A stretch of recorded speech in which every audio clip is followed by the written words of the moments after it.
Bismillahirrahmanirrahim. Assalamualaikum warahmatullahi wabarakatuh. Kilas balik perjuangan bangsa Indonesia dalam menggapai kemerdekaan. Sebagaimana ketahui, proklamasi 17 Agustus 1945 adalah salah satu puncak dalam perjuangan kemerdekaan bangsa Indonesia dan pembukaan Undang-Undang Dasar 1945 merupakan pemaparan isi jiwa bangsa Indonesia. Dalam kilas balik perjuangan bangsa ini, saya coba membagi dalam 4 masa, yaitu masa penjajahan, masa pergerakan nasional, dan masa kemerdekaan. Masa penjajahan, sebagaimana kita ketahui bahwa Kepulauan Indonesia penghasil banyak rempah-rempah yang disukai oleh bangsa Eropa. Bangsa Eropa seperti bangsa Belanda datang ke Indonesia dengan melakukan politik pecah belah, divide et impera, yang mana memecah bagian-bagian yang kecil dari wilayah Nusantara kita dengan maksud supaya dapat dikendalikan dan ditaklukkan. Belanda dengan kekuatan senjatanya berusaha menguasai daerah-daerah penghasil rempah-rempah untuk dijadikan tanah jajahan. Sejak abad ke-17, Belanda mulai menanamkan kekuasaannya yang menyebabkan perpecahan dan penderitaan rakyat. Sebagian riwayat dalam peristiwa pada masa penjajahan adalah beberapa bangsa Portugis yang hendak menguasai dan memonopoli perdagangan di Laut Jawa berhasil diusir oleh tentara Sultan Fatahillah dari pelabuhan Sunda Kelapa pada tahun 1527.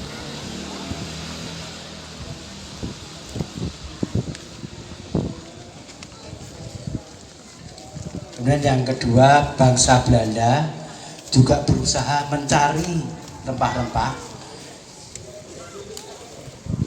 dan daerah jajahan pada tahun 1596, di mana Cornelis de Houtman datang di Indonesia, dan dari awal kedatangannya membawa bumi Nusantara kita dijajah oleh bangsa Belanda. Akibat penindasan dan penderitaan rakyat di Jawa Tengah di bawah pimpinan Sultan Agung, dari Kerajaan Mataram berusaha mengusir Belanda, akan tetapi belum berhasil juga. Kemudian rakyat Maluku juga berusaha mengusir Belanda pada tahun 1625, tetapi belum berhasil akibat kalah dalam persenjataan. Rakyat Sulawesi di bawah pimpinan Sultan Hasanuddin dengan gigih berusaha mengusir Belanda yang bertindak sangat sewenang-wenang terhadap rakyat. Belanda tidak selalu mudah menindas rakyat kita dalam menghadapi perlawanan rakyat di Jawa Tengah yang dipimpin oleh Pangeran Diponegoro.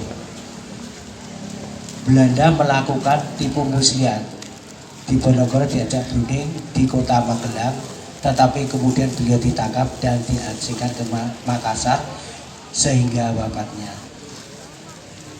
Di Sumatera Barat, sebagai diketahui, rakyat tidak tinggal diam atas perlakuan pemerintah penjajah Belanda.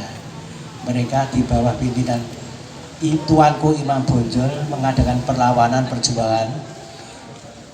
Itu juga belum berhasil mengusir Belanda, karena Belanda menggunakan politik adu dombanya, divide et impera.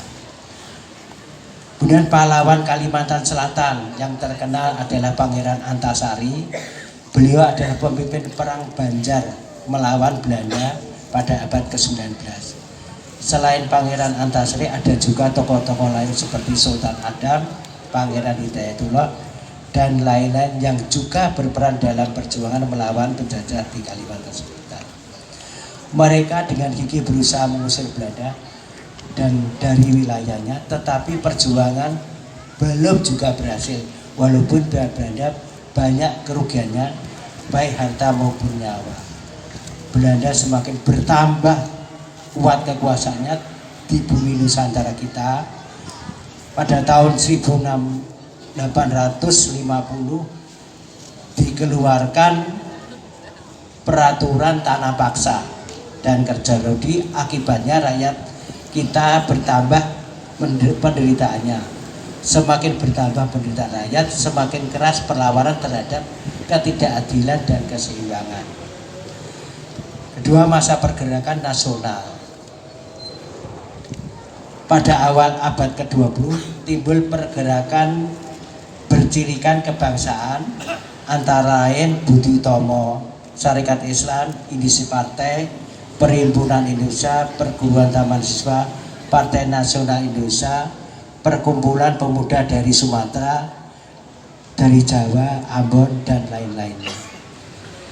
Pada tahun 1928 inilah tonggak awal kebangkitan perjuangan, di mana pada tahun tersebut diadakan Kongres Pemuda yang berhasil mengikrarkan Sumpah Pemuda yang berbunyi, 1.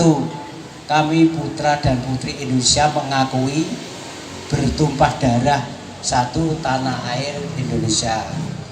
Kedua, kami putra putri Indonesia mengakui berbangsa satu dan berbangsa Indonesia. Ketiga, kami putra putri Indonesia menjunjung bahasa persatuan, bahasa Indonesia. Ikrar itu menambah dan mendorong rasa kesatuan dan persatuan dalam memperjuangkan kemerdekaan untuk mencapai cita-cita bangsa, yaitu suatu bangsa yang merdeka dan berdaulat. Hal itu sebagian terpapar dalam peristiwa-peristiwa seperti pergerakan kebangsaan dirintis dengan didirikan organisasi Budi Utomo oleh para mahasiswa yang sedang menempuh studi di Sekolah Kedokteran atau Stovia Jakarta.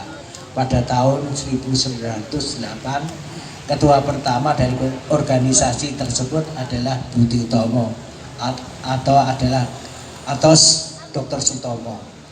Dua, Syarikat Islam didirikan oleh rakyat yang beragama Islam pada tahun 1912 yang menyatukan para pemeluk agama Islam di Jawa.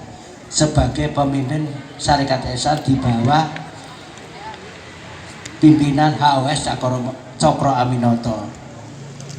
Kemudian Ki Hajar Dewantoro, Dowes Dekker, dan Dr. Cipto Mangunkusumo adalah tiga serangkai yang mendirikan Indisi Partai yang merupakan organisasi partai yang pertama di Indonesia.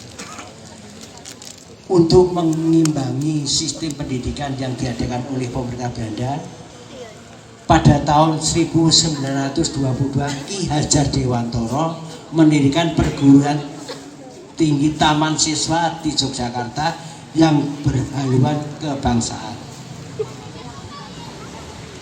Perjuangan untuk mencapai kemerdekaan tidak saja dilakukan oleh kaum lelaki, namun kaum wanita tidak ketinggalan. Mereka mengadakan kongres perempuan pertama di Jogja. Jadi tidak pemuda saja, tapi kaum wanita juga ikut berjuang untuk mempersatukan dan bertekad untuk memperbaiki nasib kaumnya, tepatnya di dalam Joyodipuran, sekarang Pendopo Jawa, diadakan kongres pada tanggal 22 sampai 25 Desember 1928.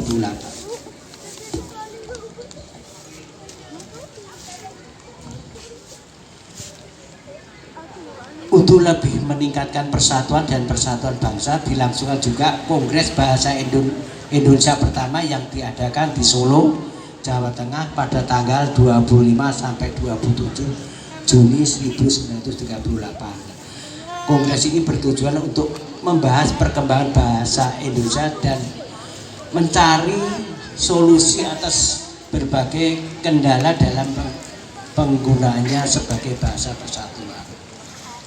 Kemudian pada tanggal 8 Maret 1943 terjadi perjanjian Kalijati di Subang, Jawa Barat, yang menandai penyerahan tanpa syarat Hindia Belanda Indonesia saat itu kepada Jepang. Ini berakhirnya penjajahan Belanda yang dilakukan oleh Jepang.